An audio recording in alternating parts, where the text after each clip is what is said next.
نحمده ونصلي ونسلم على رسوله الكريم اما بعد فاعوذ بالله من الشيطان الرجيم بسم الله الرحمن الرحيم قال الله تبارك وتعالى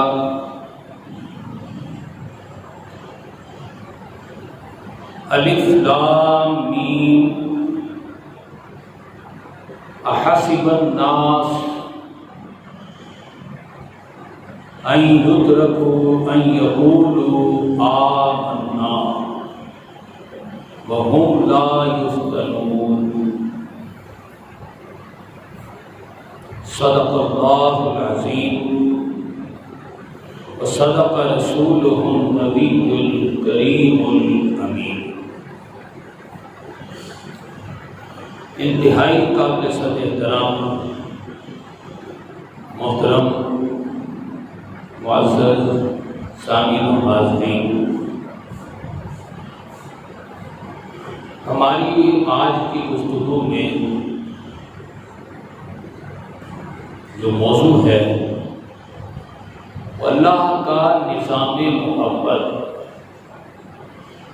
اور بندہ مومن کا کردار۔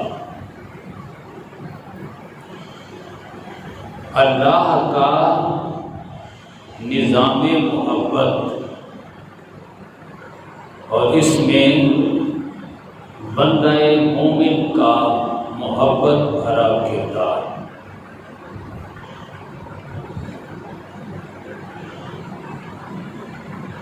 نظام محبت کی بنیاد یہ حدیث قدسی ہے۔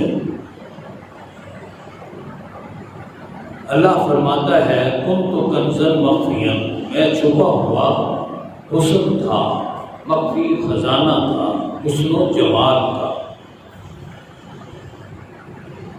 کوئی آنکھ نہ تھی، میں ہی میں تھا، میرے علاوہ کچھ تھا ہی نہیں، کوئی آنکھ نہ تھی جو میرے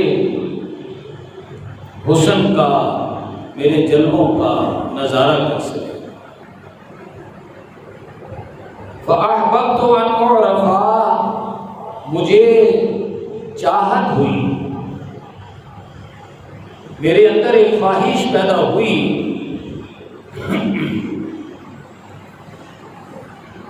کوئی تو ہو جو مجھے چاہے،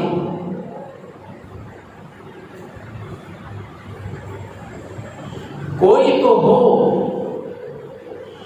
جو میرے جلووں کا نظارہ کرے، کوئی آنکھ ہو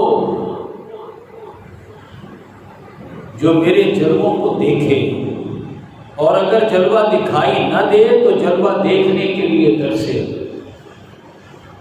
کسی کے پہلو میں وہ دل ہو جو مجھ سے ملنے کے لیے تڑپے۔ تو فَأَحْبَبْتُ أَنْ أُعْرَفَ، اپنی اس چاہت پر فَخَلَقْتُ الْخَلْقَ، میں نے یہ دنیا بنا دی۔ اب اللہ نے تو بنائی ہے اپنے سے محبت کے لیے، لیکن کامل محبت تب ہوتی ہے جب عاشق کے پاس آپشن ہو، وہ چاہے تو محبت کرے اور چاہے تو کسی اور سے کرے۔ لہذا اللہ نے اپنی محبتوں کے ساتھ بندے کے دل میں 8 محبتیں اور رکھ دی کہ لے، اور سورہ فاتحہ میں بتاتی ہے اللہ کی شان رحمانیت اور رحیمیت نے اس کو ایک موقع بھی فراہم کر دیا کہ ٹھیک ہے، اگر تو مجھ سے نہ بھی محبت کرنا چاہے، اپنی 8 محبتوں کی طرف راغب ہونا چاہے، تو ہم تجھے فوری پکڑیں گے نہیں، فوری تجھے سزا نہیں دیں گے، ہم تجھے موقع دیں گے، ہم برداشت کریں گے۔ لیکن ہماری شان رحمانیت سے دھوکہ نہ کھا جانا، ہم مالک یوم الدین بھی ایک دن آئے گا کہ ہم پکڑ بھی لیں گے، اور جب ہم پکڑیں گے تو کوئی چھڑا نہیں سکے گا۔ ان عذاب ربک لشدید، بے شک تیرے رب کی پکڑ بھی بڑی سخت ہے۔ ٹھیک ہے، تو اس سے بندے کو ایک آپشن مل گیا، ایک اختیار، ایک امکان مل گیا کہ وہ چاہے تو اپنی 8 محبتوں کی بینڈ چڑھ جائے۔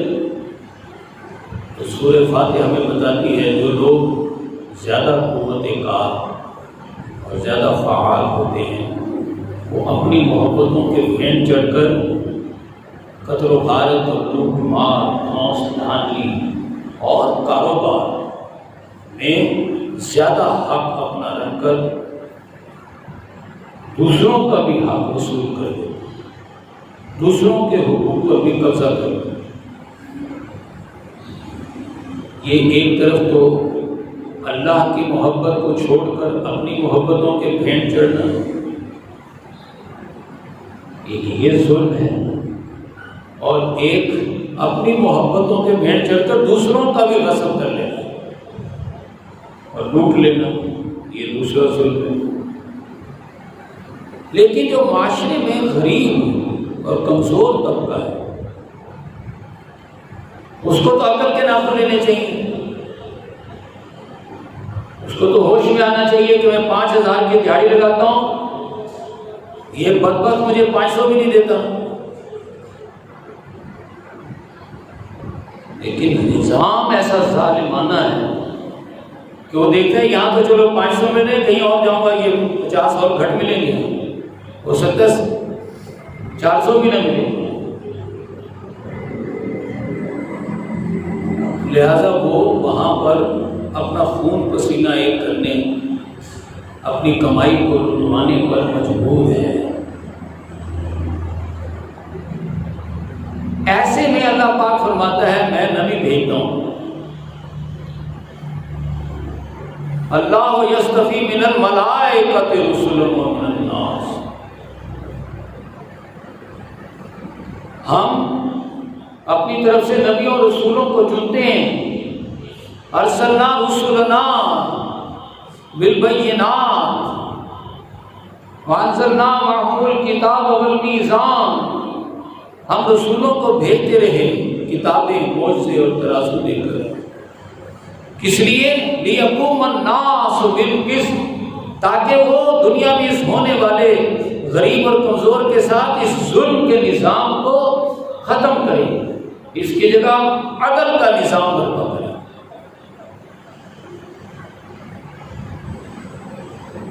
طاقتور امیر اور دولت مند راستے تو چلو اپنی دولت اور طاقت کی وجہ سے دوسروں کا حق مارتا ہی ہے، لیکن غریب اور کمزور اپنوں کی بھینٹ چڑھ کر اس کا ظلم سہتا ہے۔ نبی کہتا ہے ادھر آؤ، رسول کہتا ہے ادھر آؤ، یہ ڈاکو اور لٹیرے ہیں، یہ جو ھذا من فضل ربی لکھا ہوا ہے یہ اللہ کا فضل نہیں ہے، یہ اس کا ظلم ہے، اور جو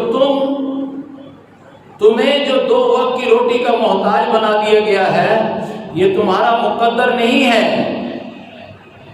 یہ اس کا ظلم ہے، تم اس ظلم کے خلاف ہمارا ساتھ دو، ہم تمہیں اس کے ظلم سے نجات دلائیں گے۔ لیکن یہ غریب اور کمزور جو ہے یہ بھی اس ظالم کے دھندے میں، اس کے کاروبار کے جال میں پھنس کر وہاں سے ہڈی لینے پر لگا رہتا ہے، اس کو چھوڑ کر نبی کی دعوت کو قبول نہیں کرتا۔ وہ کہتا ہے ادھر سے چلو ہڈی مل رہی ہے، ادھر سے کیا ملے گا؟ اگر میں نے اس کا ساتھ دیا تو دولت اور طاقت، انزلنا الحدید، اللہ نے لوہا تو ادھر دیا ہوا ہے، دولت اور طاقت تو ادھر ہے، پھر اس ہڈی سے بھی جاؤں گا، لیکن جو لوگ اگر نکل بھی سکیں، نبیوں کی دعوت پر لبیک کہنے والے نکلیں گے بھی تو ظاہر ہے وہ کمزوروں میں سے نکلیں گے، وہ غریبوں میں سے نکلیں گے، لیکن یہ نکلنے والے بھی محدود چند ہوں گے۔ اسی لیے اللہ پاک فرماتا ہے هو الذی ارسل رسولہ بالہدی، جب یہ نبیوں کا آنا اور کائنات کا اس مقام تک پہنچنا ہو گیا کہ لاکھوں کی اسٹینڈنگ آرمیز کے سپر پاورز کا دور آ گیا، تو ہم نے اپنے محبوب کو تاجدار انبیاء محمد رسول اللہ صلی اللہ علیہ وسلم کو الہدی، تمام انبیاء جو ہدایت لے کر آئے سب کا منبع اور سرچشمہ، سب کی اوریجن، سب کی بنیاد، تمام ہدایتوں کا مرکز و محور قرآن دے کر بھیجا۔ والدین الحق، اور قرآن پر مبنی عدل و انصاف کا ایک نظام عدل دے کر بھیجا۔ لیظہرہ علی الدین کلہ، تاکہ آپ اللہ کی محبت کے اس نظام کو برپا کر دیں اور ظلم کے اس نظام کو ختم کر دیں۔ اللہ فرماتا ہے میرے محبوب نے یہ کام اس کامل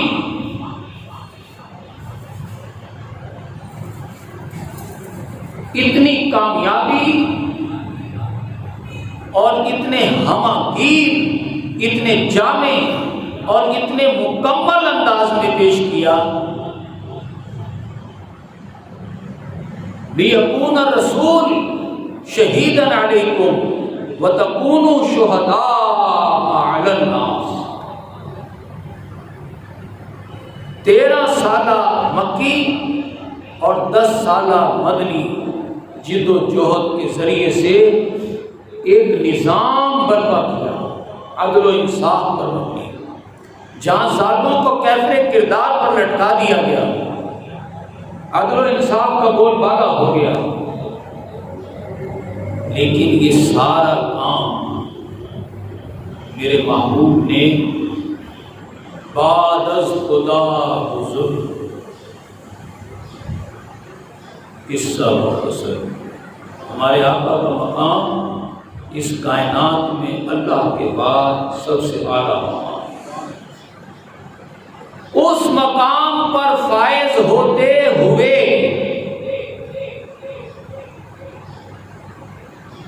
انسانیت کی اس ضرورت کو پورا کرنے کے لیے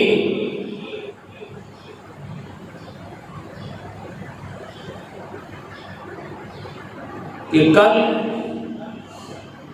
کوئی کمزور اور غریب شخص یہ بہانہ نہ بنا سکے کہ میں کیسے کروں، میرے تو چھوٹے چھوٹے بچے ہیں، میرے تو گھر کے خرچے ہیں، میرے تو بہن بھائی ہیں، میرے تو رشتے دار ہیں، میں ان کو چھوڑ کر ان کے مفاد کو تج کر کیسے آگے بڑھوں، کیسے کروں، میرے لیے تو اتنے مسائل ہیں۔ اللہ فرماتا ہے میرے محبوب نے اس بہانے کو، اس عذر کو ختم کرنے کے لیے اپنی اس حیثیت کے باوجود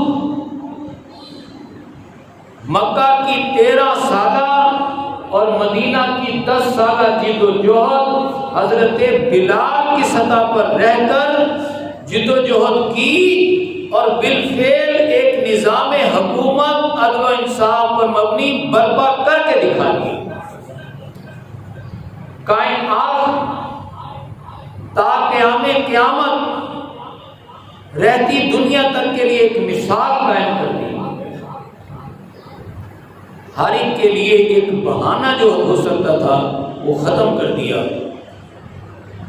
کہ جب میرا محبوب اتنے بڑے مقام سے نیچے اتر سکتا ہے، اس کے ہوتے ہوئے حضرت بلال جو کہ نسل در نسل غلام ہیں اور حبشہ کے غلام ہیں، جیسے کوئی ان پر چڑھ دوڑے، جیسے کوئی ان کی بات نہ مانے اور جیسے انہیں ٹریٹ کرے اور جیسے وہ دنیاوی اسباب و وسائل اور ذرائع سے بالکل تہی دامن ہوں، میرے محبوب نے اس سطح پر رہتے ہوئے یہ سارا کام کر کے دکھایا۔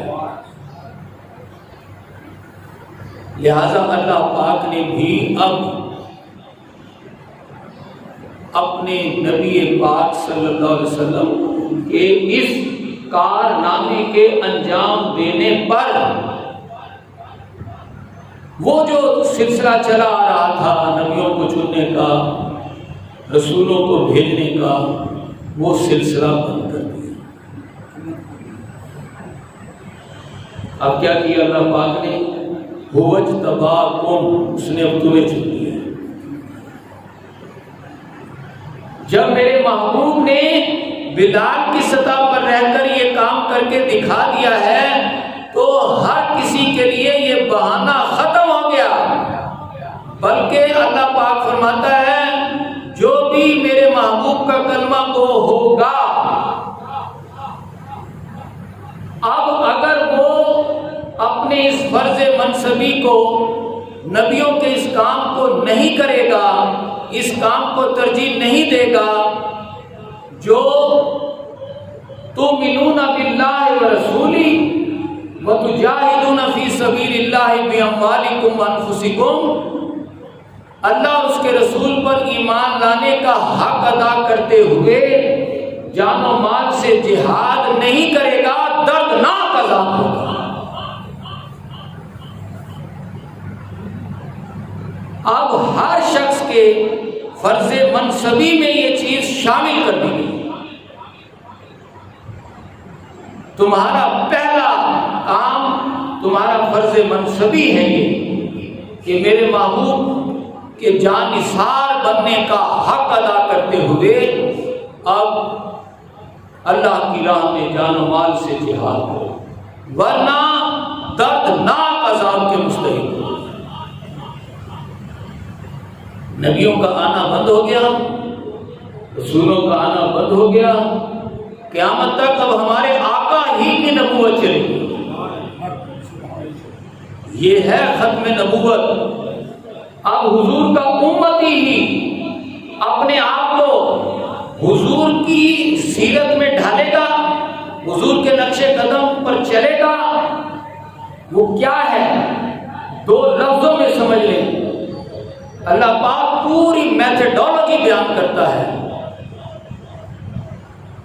ان الذین قالوا ربنا اللہ، اب جو کوئی بھی کہے گا کہ ہمارا رب اللہ ہے، ثم استقاموا، پھر اللہ کی ربوبیت پر استقامت دکھائے گا، ڈٹ جائے گا، تتنزل علیہم الملائکہ، اس پر فرشتوں کا نزول ہوگا۔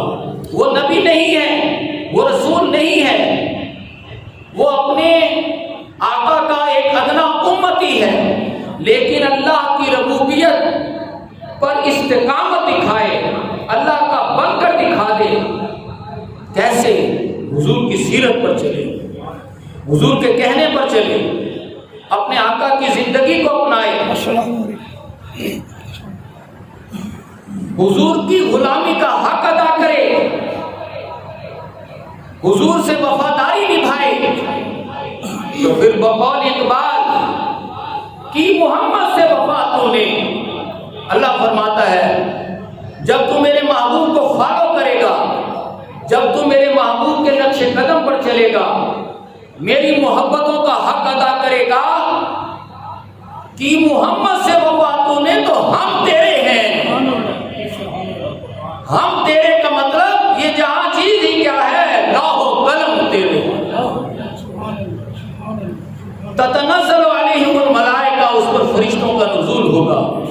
نحن اولیاؤکم فی الحیات الدنیا، وہ کہیں گے اے اللہ کے بندے، اے مرد مومن، ہم تیری خدمت پر مامور ہوئے ہیں، ہمارے آقا بتاؤ ہمارے لیے کیا حکم ہے؟ سبحان اللہ سبحان اللہ سبحان ہم تمہارے ساتھی ہیں فی الحیاتی دنیا، اس دنیا کی زندگی میں ہمارے لیے کیا آرڈر ہے؟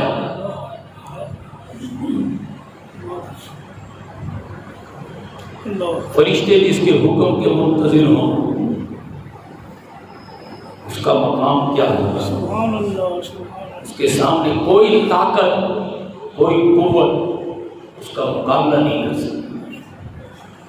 تو یہ میتھڈالوجی، یہ بندہ معاذ اللہ ثم معاذ اللہ کوئی نبی نہیں ہے، یہ تو نبیوں کے ولیوں کی خاک دھول ہے، اس کو اللہ یہ مقام دے رہا ہے۔ تو اس طرح اب قیامت تک حضور ہی کی نبوت کا سلسلہ چل رہا ہے۔ سبحان اللہ وہ اجتباکم، اس نے اب تمہیں چن لیا ہے۔ جاہدوا فی اللہ حق جہادہ، اب تمہارا یہ فرض ہے کہ تم اللہ کی راہ میں جہاد کرو، جیسا کہ اللہ اور اس کی رسول کی راہ میں جہاد کرنے کا حق ہوتا ہے، اس طرح کرو۔ وہ حق کیسے ہوگا؟ اللہ پاک فرماتا ہے سب سے پہلے تو یہ بات جان لو، احسب الناس، کیا لوگوں نے سمجھا تھا ایترکوا، ایسے ہی چھٹکارا ہو جاتا ہے؟ ایسے کیسے ہوتا ہے؟ ان یقولوا آمنا، بس اتنا کہنے سے کہ ہم ایمان لے آئے، وہم لا یفتنون، اور کوئی دھیان وغیرہ، کوئی کوشش، کوئی محنت، کوئی بھاگ دوڑ، کوئی آزمائش، کوئی امتحان کسی میں سے گزرنا نہیں پڑے گا۔ وَلَقَدْ فَتَنَّا الَّذِينَ مِن قَبْلِهِمْ، لوگوں جان لو ہم نے تم سے پہلے لوگوں کو بھی آزمایا، ہم تمہیں بھی آزمائیں گے، ہم آئندہ بھی آزماتے رہیں گے، جان و مال کے جہاد سے گزارتے رہیں گے، اور ہم ایسا کرتے کیوں ہیں؟ وَلَيَعْلَمَنَّ اللَّهُ الَّذِينَ صَدَقُوا وَلَيَعْلَمَنَّ الْكَاذِبِينَ۔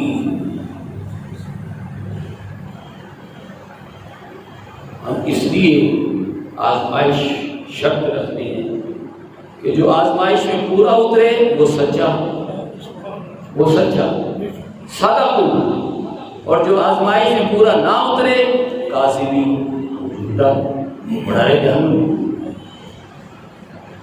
اب وہ آزمائش کیا ہے؟ یاد کیجئے ہم نے آغاز میں ہی حدیث قدسی بیان کی تھی، یہ اللہ کا نظام محبت ہے۔ اللہ چاہتا ہے بندہ میری محبت، مجھ سے محبت کرے، لیکن ساتھ ہی اس نے 8 محبتیں اور دے دی ہیں۔ 8 محبتوں پر اللہ کی محبت کو ترجیح دے، ادھر کم کرے ادھر زیادہ کرے محبت۔ ایک بندہ مومن کی یہی شان ہو سکتی ہے۔ اللہ کی محبت زیادہ کیسے کرے؟ آپ کو سادہ سا کلیہ بتایا تھا، آپ کوئی اور کلیہ بھی لگا لیں، ہمیں تو کوئی اعتراض نہیں۔ 24 گھنٹے ہیں، ان میں سے 8 گھنٹے تو بندہ اپنے لیے آرام و سکون اور سونے کے لیے، کھانے پینے کے لیے رکھے، باقی رہ گئے 16 گھنٹے، 16 میں سے 8.25 اللہ کے لیے، اللہ کے رسول کے لیے، اس کی راہ میں جہاد کے لیے، اور 7.25 گھنٹے اپنے باپ بیٹے بھائی بیویاں رشتے دار مال کاروبار و مکان اس کے لیے رکھے۔ تو یہ ترازو قائم کرے اپنے دل میں، تو یہ پگڑا 3 والا بھاری رکھے۔ اب جو بھاری رکھے گا اس عزم مصمم کے ساتھ کہ میں نے یہ 3 محبتوں والا پگڑا بھاری رکھنا ہے، چاہے گھر والے مجھے پھانسی دیں اور چاہے باہر والے مجھے اٹھا لٹائیں، جو اس عزم مصمم کے ساتھ کلمہ پڑھتا ہے، اللہ سے وعدہ کرتا ہے، اللہ کہتا ہے وَلَيَعْلَمَنَّ اللَّهُ الَّذِينَ صَدَقُوا، لازماً اللہ ظاہر کر دے گا سب کے سامنے، دیکھو یہ اپنے دعوے ایمان میں سچا ہے۔ سبحان اللہ، سبحان اللہ۔ دیکھو یہ بندہ کلمہ پڑھنے والا اپنے دعوے ایمان میں سچا ہے، اور جو فیصلہ ہی نہیں کر پا رہا، سن رہا ہے، سمجھ رہا ہے، غور کر رہا ہے، نیمے دلوں نیمے بھروں، ہاں کروں ہاں نہ کروں، ہاں کیا کروں۔ اللہ فرماتا ہے وَلَيَعْلَمَنَّ اللَّهُ الَّذِينَ صَدَقُوا وَلَيَعْلَمَنَّ الْمُنَافِقِينَ وَلَيَعْلَمَنَّ اللَّهُ الَّذِينَ صَدَقُوا وَلَيَعْلَمَنَّ الْكَاذِبِينَ۔ ہم لازماً ظاہر کر دیں گے، ایک وقت تک تو پردہ داری کریں گے، پردہ رکھیں گے، موقع دیں گے، لیکن ایک وقت آئے گا خاص وقت پر جا کر ہم اس کے چہرے سے نقاب اتار دیں گے اور سب کو پتہ چل جائے گا یہ جھوٹا ہے، یہ دعوے ایمان میں جھوٹا ہے۔ اب جھوٹا تو پڑا رہے جہنم میں، کسی ظالمانہ نظام کے جہنم میں پڑا رہے، لیکن جس نے عزم مصمم کیا ہے، اللہ فرماتا ہے وَمِنَ النَّاسِ مَن يَقُولُ آمَنَّا بِاللَّهِ، ان میں سے کچھ وہ بھی تو ہیں جو کہتے ہیں ہم ایمان لے آئے، ہم نے دین کو غالب کرنے کا عہد کر لیا ہے، فَإِذَا أُوذِيَ فِي اللَّهِ، اب اللہ کی راہ میں انہیں تکلیفیں دی جائیں گی۔ جو کہے گا نا میں نے دین کا پلڑا بھاری کرنا ہے، اللہ فرما رہا ہے اوذی فی اللہ، اللہ کی راہ میں اسے اب اذیتیں دی جائیں گی۔ اللہ فرما رہا ہے ہم اذیت نہیں دیں گے، ہم کیوں دیں گے اذیت، ہم تو نہیں دیں گے، اس نے ہمارا تو تین محبتوں کو پلڑا بھاری کرنے کا کام کیا ہے، لیکن یہ اپنے دعوی ایمان کو کردار میں بدلتا ہے، ان تکلیفوں کو برداشت کرتا ہے، تو ہم ڈکلیئر کر دیں گے یہ مومن ہے، ہم اعلان عام کر دیں گے پوری دنیا میں اس کے ایمان کا ڈنکا بجا دیں گے۔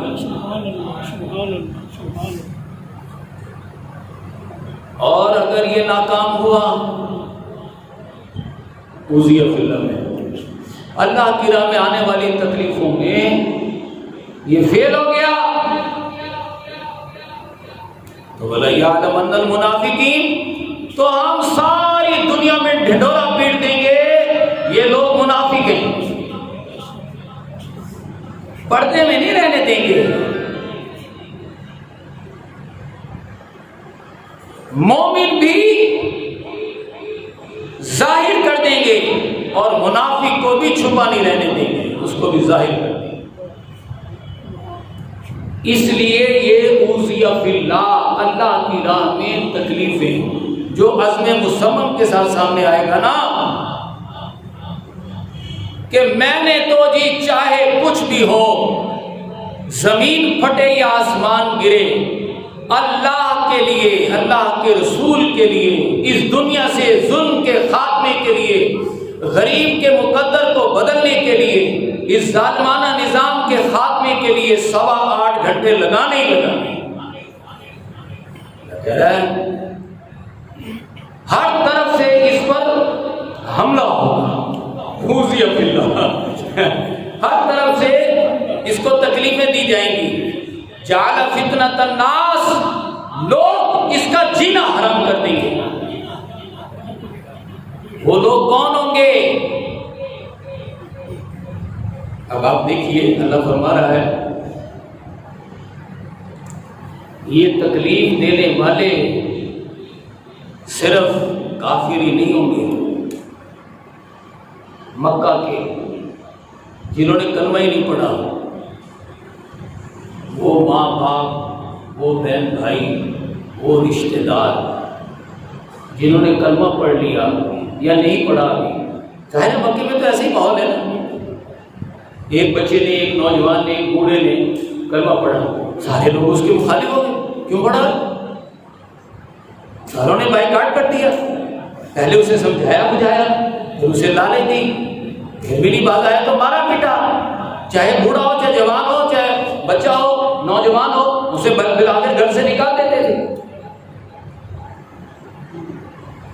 مکے میں یہ دشمنی تو ظاہر و باہر ہے، یہ غزیہ فی اللہ ہوتی رہی ہے، بے شمار مثالیں دی جا سکتی ہیں. لیکن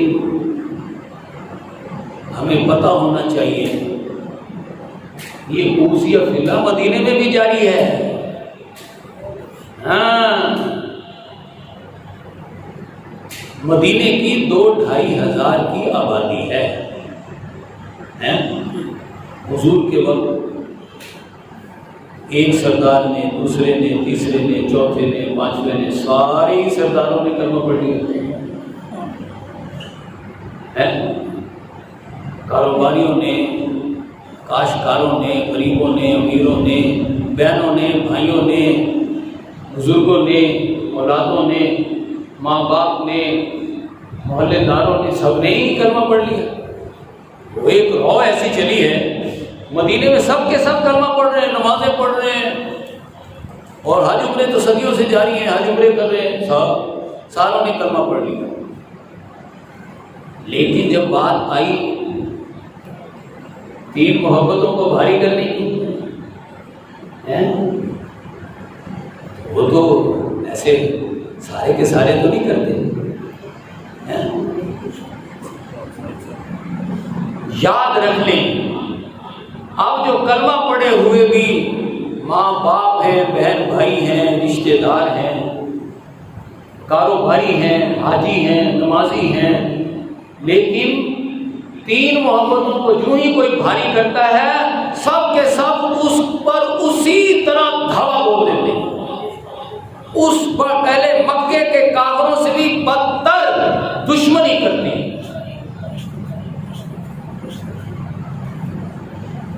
مکے کے ماں باپ بہن بھائی تو کافر ہیں نا، تو وہ جو 3 محبتوں کو غالب کرے گا تو کافر تو لڑے گا،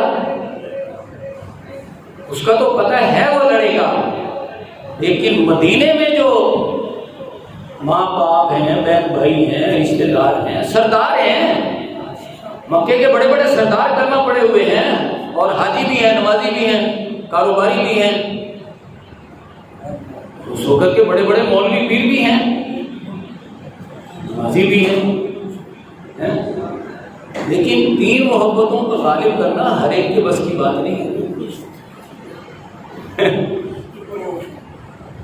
ہو سکتا ہے کوئی بہت بڑا پیر ہو اور بہت بڑا مولوی ہو، لیکن 3 محبتوں کو بھاری نہیں کرتا. وہ 8 محبتوں کا غلام ہے، اور جب اس کا اپنا بیٹا ہی 3 محبتوں کو غالب کرے گا تو وہ سب سے بڑا باپ عالم دین ہی بیٹے کی گچی میں روڑ دے گا. کہے گا تو یہ کیا کرتا ہے، میں پڑھا لکھا ہوں یا تو علم میرے پاس ہے زیادہ ہے، تیرے پاس ہے زیادہ.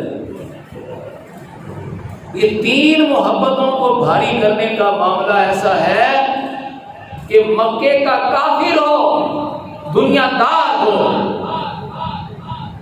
وہ بھی حضور کا اسی طرح جانی دشمن ہے جس طرح مدینے کا دنیا دار حاجی اور نمازی ہے، حضور کا کلمہ پڑھنے والا ہے، حضور کی مسجد میں نماز پڑھنے والا ہے، لیکن دنیا دار ہے، وہ دنیا کو ترجیح دینے والا حاجی نمازی ہے، وہ مکے کے کافر شخص سے زیادہ بڑا دشمن ہے.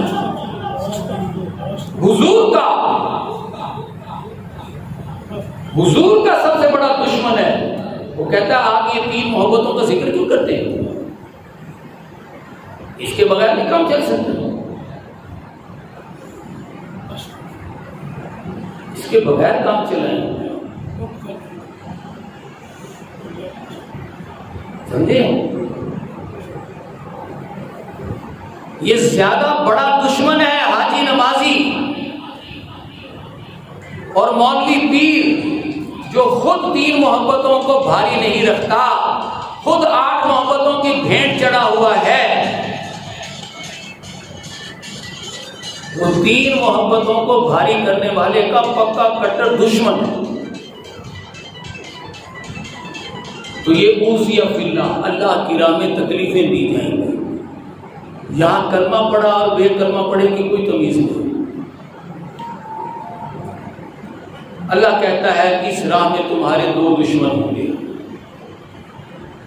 ایک گھر والے، چاہے وہ مکے کے گھر والے ہوں، مکے میں گھر ہو، چاہے وہ مدینے میں کوئی کلمہ پڑھ رہا ہے اور وہ دین کو غالب کرنا چاہتا ہے اور اس کے ماں باپ کلمہ پڑھے ہوئے ہیں، حاجی بھی ہیں، نمازی بھی ہیں، لیکن وہ بھی اس کی اسی طرح مخالفت، بلکہ مکے کے کافر والے ماں باپ سے بڑھ کر کریں گے۔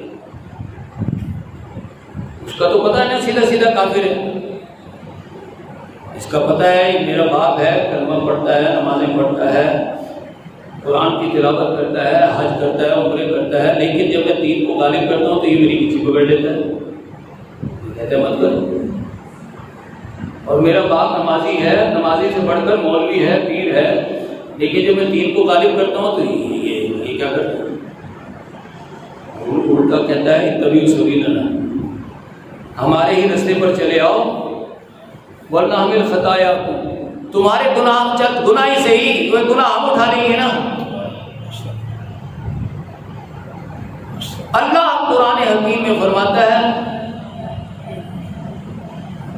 انہم لکاذبون ما ہم بحاملین، یہ جھوٹا ہے تیرا باپ، تیرا باپ جھوٹا ہے، یہ تیرا بوجھ نہیں اٹھائے گا، تجھے ورگلانے کا بوجھ ضرور اٹھائے گا، یہ جھوٹا ہے،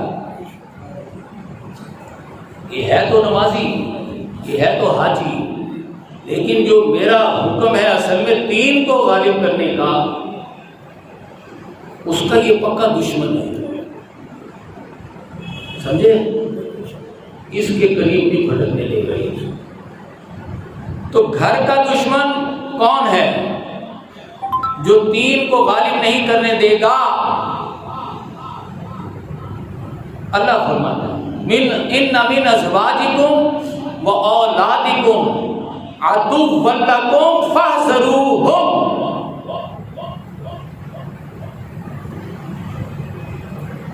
تمہاری بیویاں اور تمہارے اولاد تمہارے دشمن، اس دین کے فیصلے کے دشمن ہیں۔ یہ تم نے کیوں کیا؟ بڑے بڑے پیر نہیں کرتے، بڑے بڑے حاجی نمازی نہیں کرتے، تو نے کیوں کیے؟ تجھے زیادہ سرخاب کے پر لگی، تجھے زیادہ قرآن سمجھ میں آتا ہے، تو تمہاری بیویاں اور تمہارے اولاد تمہارے دشمن ہوں گے، فاحذروہم، ان سے بچ کر رہو، سمجھے؟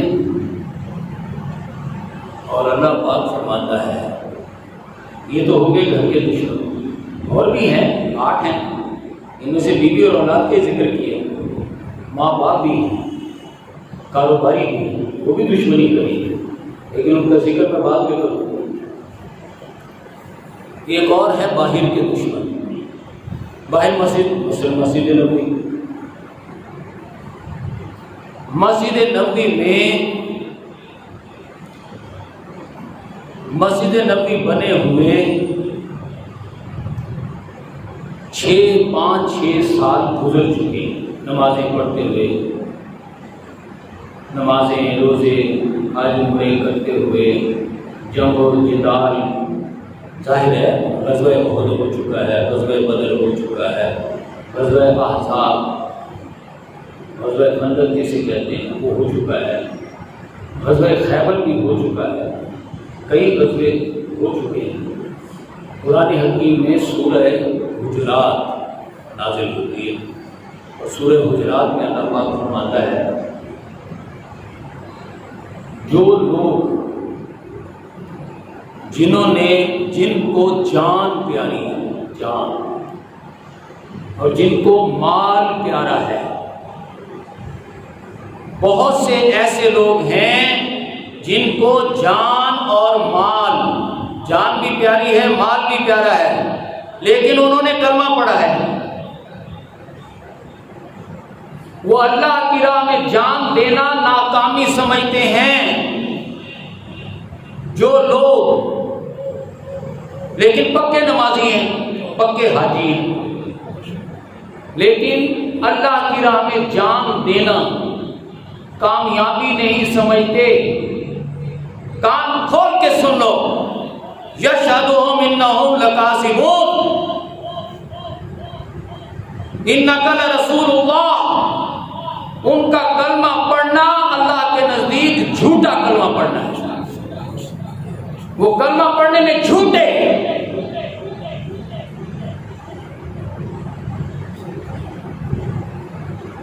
یشہد انہم لکاذبون، جھوٹے، ان کا کلمہ پڑھنا جھوٹا۔ ذالک بانہم آمنوا ثم کفروا، یہ سورہ منافقون، ذالک بانہم آمنوا ثم کفروا، یہ ایمان لائے تھے لیکن پھر انہوں نے کفر کیا ہے۔ کیسے؟ تین محبتوں کو بھاری نہ کر کے، جان و مال سے جہاد نہ کر کے، انہوں نے اپنے کلمے کو کفر میں بدل لیا ہے۔ زبان سے کفریہ کلمہ نہیں بکا، کیونکہ پتہ ہے ادھر جہاد سے انکار کریں گے، منہ سے انکار کریں گے، حضور اگلے دن فیصلہ کر دیں گے اس کی گردن اڑا دو، یہ مرتد ہے، واجب القتل ہے، لہذا زبان سے انکار نہیں کریں گے۔ اتخذوا ایمانہم جنہ، یہ بہانے بناتے ہیں اور بہانوں پر پھر قسمیں کھاتے ہیں۔ انہیں جان پیاری ہے، انہیں مال پیارا ہے، یہ جان و مال سے جہاد نہیں کرتے۔ اتخذوا ایمانہم جنہ، انہوں نے اپنی قسموں کو، بہانوں کو ڈھال بنا لیا ہے۔ تو جن جن لوگوں نے ڈھال بنا کر جان و مال سے جہاد نہیں کر رہے، اللہ فرماتا ہے وہ لوگ کان کھول کے سن لو، تم اپنے آپ کو مومن نہیں کہہ سکتے۔ یہ جو آمنا کہتے ہیں نا، ہم ایمان لے آئے، اللہ فرما رہا ہے لا تؤمنوا، تم ہرگز ایمان نہیں لائے، تم بے ایمان ہو۔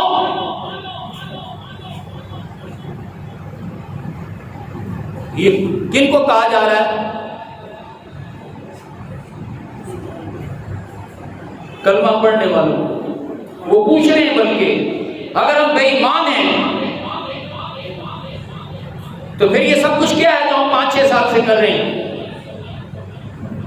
ہم نے کلمہ پڑھا ہے، ہم نے نمازیں پڑھ رہے ہیں، ہم روزے رکھ رہے ہیں، تو صدیوں سے ہم حج عمرے کر رہے ہیں، اب بھی حج عمرے کر رہے ہیں، ہم زکاتیں دے رہے ہیں۔ اگر ہم بے ایمان ہیں تو یہ پھر سب کچھ کیا ہے؟ اللہ فرما رہا ہے ولیکن قولوا اسلمنا، تم یہ کہہ سکتے ہو تم اسلام لائے ہو، یہ اسلام ہے۔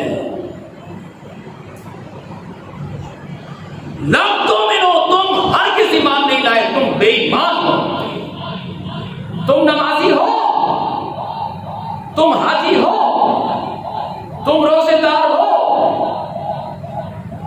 لیکن کان کھول کے سن لو تم بے ایمان ہو، اور تم لم تؤمنوا، تم یہ نہیں کہہ سکتے کہ ہم مومن ہیں، تم مسلم ہو، مومن نہیں ہو۔ لما يدخل الایمان فی قلوبکم، ایمان تمہارے دلوں میں داخل نہیں ہوا، کیوں نہیں ہوا؟ کہ جب جہاد کا موقع آتا ہے، جب جان اور مال خرچ کرنے کا موقع آتا ہے، جب وقت اور صلاحیتیں لگانے کا موقع آتا ہے، تو تم بہانے اور قسمیں بنا لیتے ہو اور ڈھال بنا لیتے ہو اور ادھر ہو جاتے ہو۔ جان و مال سے تم جہاد نہیں کرتے دین کی راہ میں، تمہیں جان بھی پیاری ہے، مال بھی پیارا ہے۔ وَجَاهَدُوا بِأَمْوَالِهِمْ وَأَنفُسِهِمْ فِي سَبِيلِ اللَّهِ، تم میں ہی ہے نا وہ لوگ جو نماز روزے کے ساتھ ساتھ جان و مال سے جہاد بھی کر رہے ہیں، ان کے دل دیکھو نا، ان کے دل نور ایمان سے منور ہیں۔ سبحان اللہ، سبحان اللہ۔ میرے ابو بکر کو دیکھو، میرے عمر و عثمان و علی کو دیکھو، میرے طلحہ کو دیکھو، ان کے دل نور ایمان سے منور ہیں، اور تمہارے دل لما يدخل الایمان فی قلوبکم، ایمان تمہارے دلوں میں داخل نہیں ہوا، ہو بھی کیسے؟ تم جان و مال سے جہاد سے آ رہی ہو، انکاری نہیں ہو، لیکن بہانے اور قسمیں بنا کر کرتے بھی نہیں ہو۔ لہذا سن لو، تجارت تنجیکم من عذاب الیم، تؤمنون باللہ ورسولہ وتجاہدون فی سبیل اللہ باموالکم وانفسکم، جو اللہ اور اس کے رسول پر ایمان لانے کا حق ادا کرتے ہوئے جان و مال سے جہاد نہیں کرے گا، چاہے وہ نمازی ہو، چاہے وہ کتنا ہی بڑا حاجی ہو، دردناک عذاب ہو۔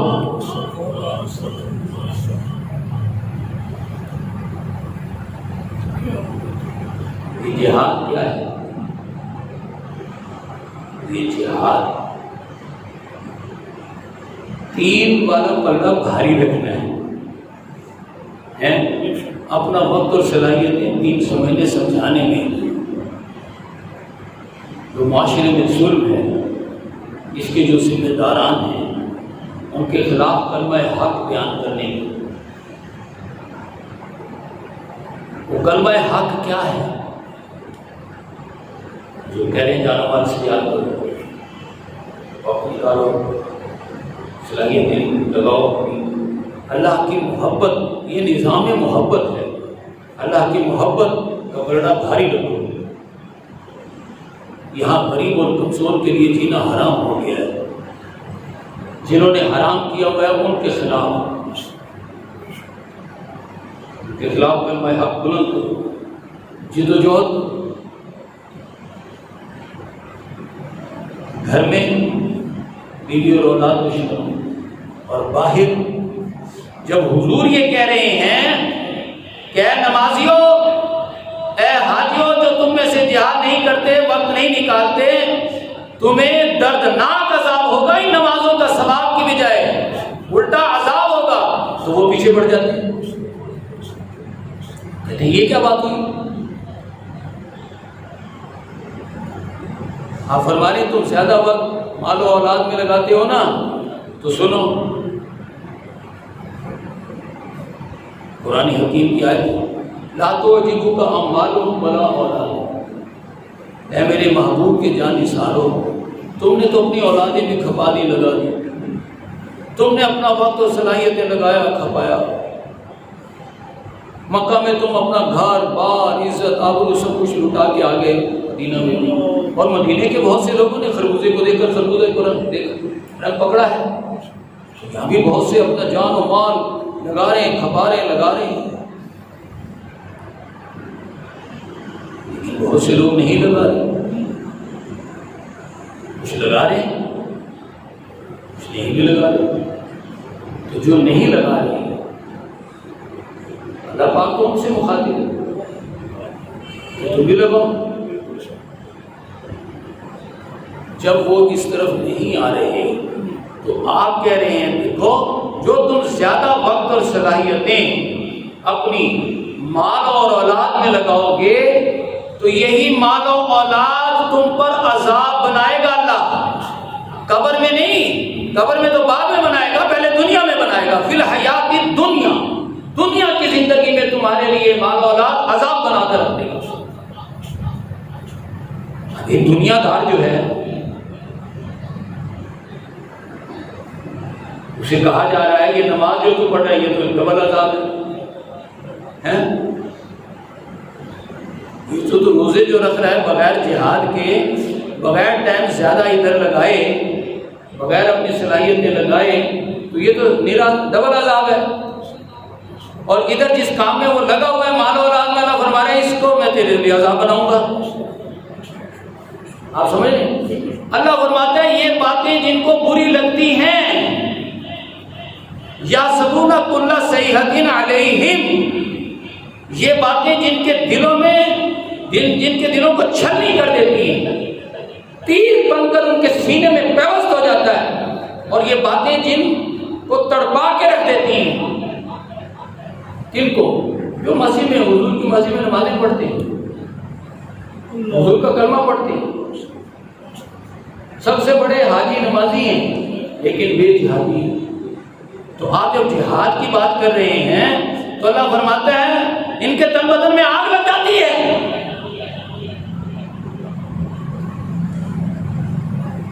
کل صیحۃ علیہم، ہر زور کی آواز آپ کہتے ہیں جاہدوا، نکلو اللہ کی راہ میں جہاد کرو، تن بدن میں آگ لگ جاتی ہے۔ اللہ فرما رہا ہے ہم العدو، یہی دشمن ہے، فاحذروہم، ان سے بچ کر رہو، یہ آستین کے سانپ ہیں۔ مکے کا کافر سیدھا سیدھا نظر آتا تھا یہ سانپ ہے، یہ ایسے سانپ ہیں، یہ حاجی اور نمازی کا وہ پڑھ کر ماسک لگا کر آ کے اندر آ کے بیٹھ گئے۔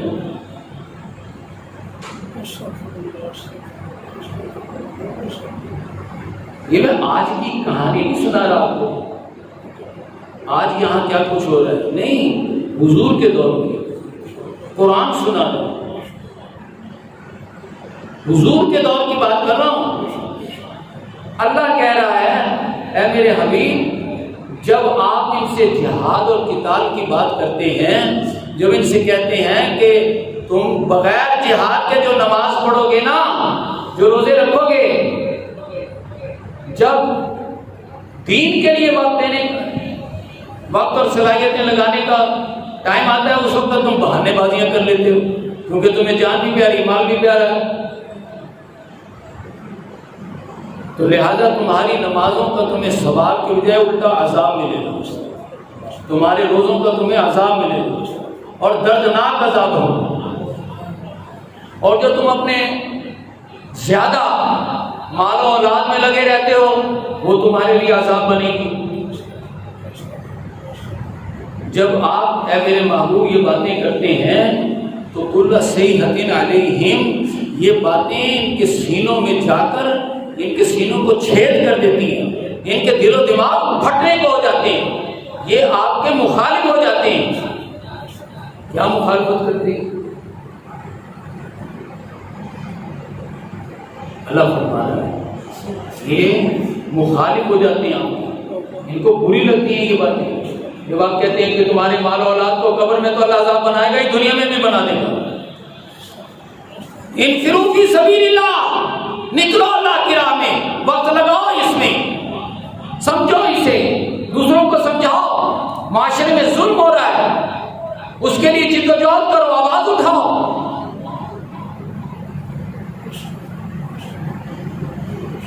لیکن یہ نہیں نکلتے، اس ساقطتم الی الارض، ان کے پاؤں زمین میں دھس جاتے ہیں۔ تو آپ فرماتے ہیں، قرآن پڑھ کر سنا رہے ہیں آپ، الا تنفروا يعذبكم عذابا الیما، اگر تم نہ نکلے تو دردناک عذاب ہوگا۔ ان کے تن بدن میں آگ لگ جاتی۔ اللہ فرماتا ہے، حضور کا کوئی جانثار جا کر کہتا ہے، دیکھو تعالوا یستغفر لکم رسول اللہ، آؤ حضور کی بارگاہ میں آؤ۔ ایمان تو نام ہی جہاد کا ہے، دین تو نام ہی جان و مال قربان کرنے کا ہے، تو تم غلطی کرو، آؤ معافی مانگو۔ لبوا رؤوسا، اپنے سروں کو جھٹکتے ہیں، ورأیتہم یصدون، اور کہتے ہیں خبردار، یہ تم مجھے مشورہ دے رہے ہو، توڑو اس کی بھی ٹانگیں، نہ ہم جائیں گے نہ تم میں سے کوئی جائے گا معافی مانگنے۔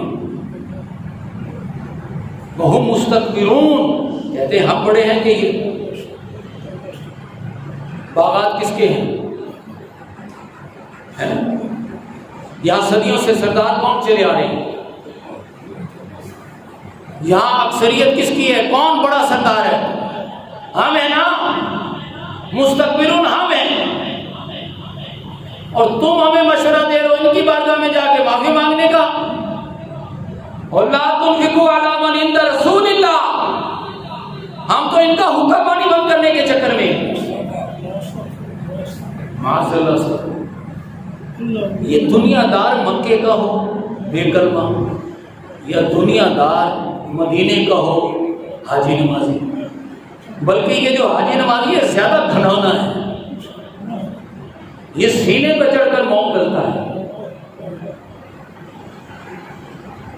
بھئی تو نے کلمہ پڑھائی کیوں تھا جب جہاد نہیں کرنا تھا، جب وقت اور صلاحیتیں دین کے لیے لگانی نہیں تھی تو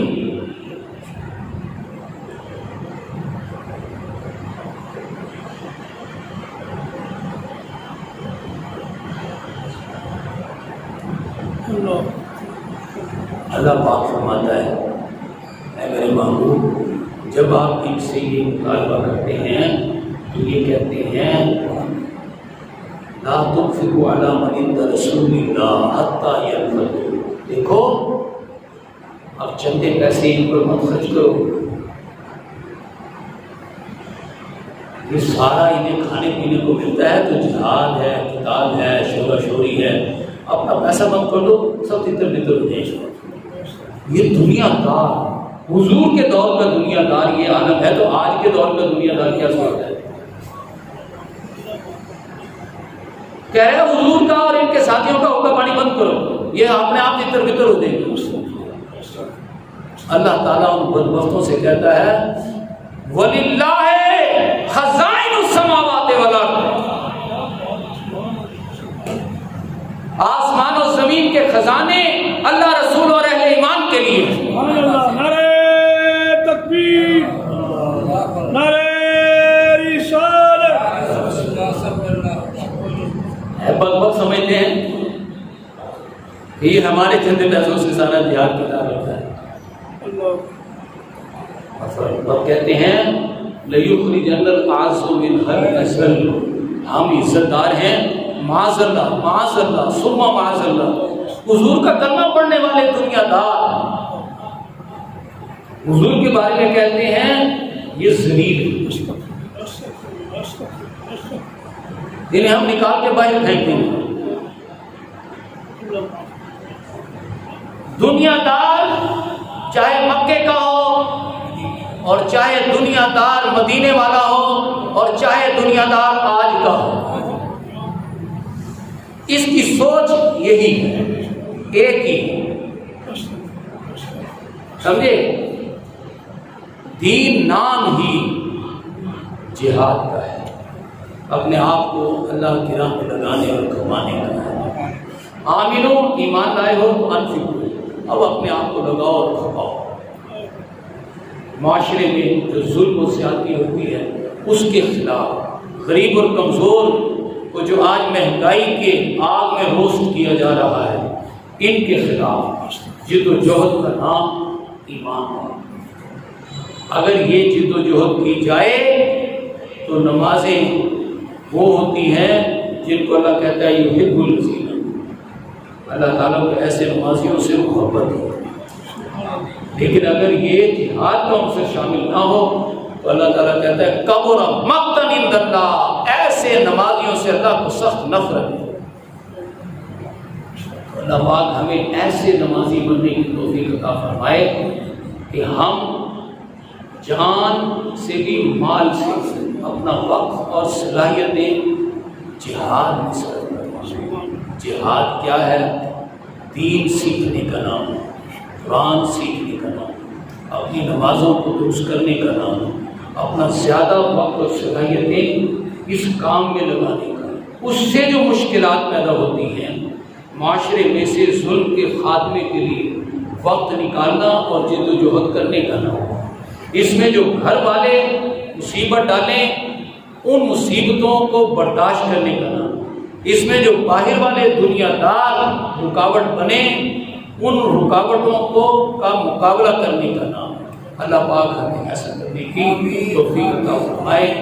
یہی اس نظام محبت میں مرد مومن کا اصل کردار ہے، جس کو علامہ یوں کہتے ہیں قوت عشق سے ہر بست کو بالا اور دہر میں اس میں محمد سے اجالا۔ اللہ پاک ہمیں ایسا کرنے کی توفیق عطا فرمائے۔ آمین ثم آمین۔ وعلینا